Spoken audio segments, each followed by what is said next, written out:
Witam Państwa serdecznie. Dzisiaj gotujemy.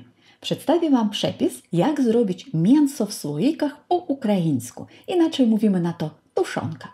Gdyby prawidłowo przetłumaczyć na język polski, to byłaby to duszonka, bo chodzi o słowo dusić. Nie gotować, nie smażyć, tylko właśnie dusić, by mięso wytworzyło pyszną galaretkę. I taka tuszonka naprawdę wychodzi bardzo, bardzo smaczna. A jeszcze to jest bardzo wygodne danie, bo tak naprawdę zawsze masz gotowe już mięso pod ręką. Czy to masz gości, czy taki dzień, kiedy nie masz czasu lub ochoty stać długo przy kuchence. Co nam będzie potrzebne do takiej tuszonki? Jak tuszonka po ukraińsku, to oczywiście wieprzowina i jeszcze z dodatkiem słoniny. A wcale to nie będzie tłuste, tylko soczyste, miękkie, rozpływające się w ustach ze smaczną galaretką i smalcem na górze. Jak widzicie, mam dość dużo mięsa. Tu jest 5,5 kg. Wykorzystuję łopatkę lub karkówkę, takie mięso, które jest trochę przeszyte tłuszczykiem. Ono się najbardziej sprawdza do słoików. Kroję mięso na średnie kawałki, takie około 5 cm. I takie gotowe kawałki mięsa, takiego rozmiaru w tuszonce, do różnych dań się sprawdzą. Można solo zjeść takie większe kawałki z kiszonym ogórkiem lub dodać do ziemniaków czy kaszy.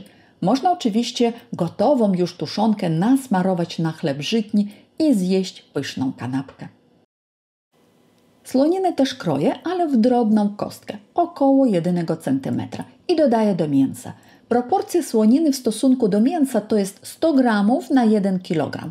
Na 5,5 kg mięsa ja zużyłam około 600 g słoniny. I teraz przyprawy.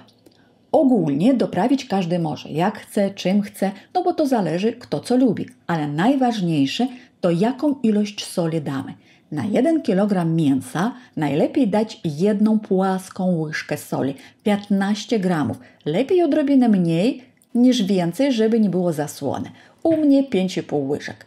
Dodaję też 1 łyżkę pieprzu ziołowego, 1 łyżkę mielonej słodkiej papryki, 1 łyżkę mielonego czarnego pieprzu, 2 łyżki majeranku, będzie cudny aromat, 2 łyżki czosnku mielonego w proszku. Można świeży, ale wtedy go trzeba rozdrobnić, rozgnieść.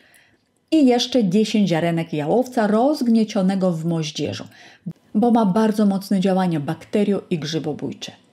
Będzie też potrzebny liść laurowy, ale to już osobno dodamy do słoików. To będzie bardzo aromatyczne danie. Można dodać jeszcze ostrą paprykę, ale to już kto jak lubi. Ja osobiście wolę sobie już dopieprzyć na talerzu. Mięso i przyprawy zmieszane, liście laurowe umyte. Wrzucam po listku na dno każdego słoika. Większy liść do większego słoika, mniejszy do mniejszego i teraz mocno poupycham mięso. Widać, że kawałki wieprzowiny są pomieszane z małymi kawałkami słoniny. Ten smalec, który się wytopi, dodatkowo zakonserwuje mięso. Pamiętam, że na wsi babcia kiedyś duże kawałki duszonego mięsa zalewała roztopionym smalcem w dużym garnku i tak właśnie trzymała przez całą zimę w piwnicy. I to się nie psuło. Oczywiście piwnica na zewnątrz, zima była sroga i tam było chłodniej niż w lodówce. My mamy inne warunki i dlatego musimy nasze słoiki z mięsem zawiekować. Wyszło mi 5 słoików po 750 ml w sam raz dla dużej rodziny i 7 małych po 300 ml, tak na jeden raz. Jak macie dorosłe dzieci lub wnuki mieszkające osobno, to po takie słoiki z tuszonką będą do Was chętnie wpadać w odwiedziny. Wszystkie słoiki zakręcam bardzo mocno i wstawiam do garnka, w którym będę je gotować. Na dno garnka kładę ręcznik, aby słoiki nie popękały od kontaktu z gorącym. Zalewam wodą tak, aby przykryła słoiki na 1-2 cm. To jest jeden ze sposobów. Zakrywam pokrywką, aby nie wyparowało za dużo wody i gotuję. Natomiast dla większych słoików nie mam tak dużego i głębokiego garnka, dlatego zalewam po załamaniu na słoiku. I to jest drugi sposób, który też się sprawdza, też jest w porządku. Robię tak wiele lat, zawsze się udaje i nigdy się nie psuje. Także jak nie macie większego garnka, nie przejmujcie się, bo zobaczcie, jak pięknie mięso się gotuje w słoikach, nawet jak słoik nie jest całkowicie wodą przykryty. Jak długo gotować? Jest też 2 sposoby. I każdy wypróbowałam i każdy może być. Pierwszy gotujemy w ciągu 8 godzin na małym ogniu i tyle.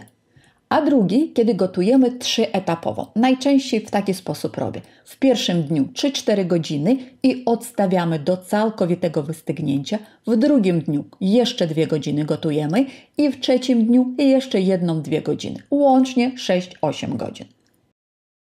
Jeśli w procesie gotowania woda się wygotowuje, to trzeba ją dolać, ale zawsze dolewamy wrzątek, aby słoiki nie popękały. Po wystygnięciu słoików utworzy się galaretka, a na górze słoików zobaczymy warstwę smalcu. Tak właśnie wyglądają już gotowe słoiki i przechowujemy je w chłodnym pomieszczeniu. Gotowa tuszonka może być spożywana na zimno lub można ją podgrzać na patelni i dać z góry na ugotowane ziemniaki lub kaszę. Mięso jest mięciutkie, delikatne, pachnące i bardzo, bardzo smaczne. Ciekawa jestem, czy już kiedyś coś takiego robiliście i jak Wam się podoba mój przepis. Jeśli się podoba, to napiszcie w komentarzu. I do zobaczenia w kolejnych nagraniach. Z Wami była Natalia Samarec.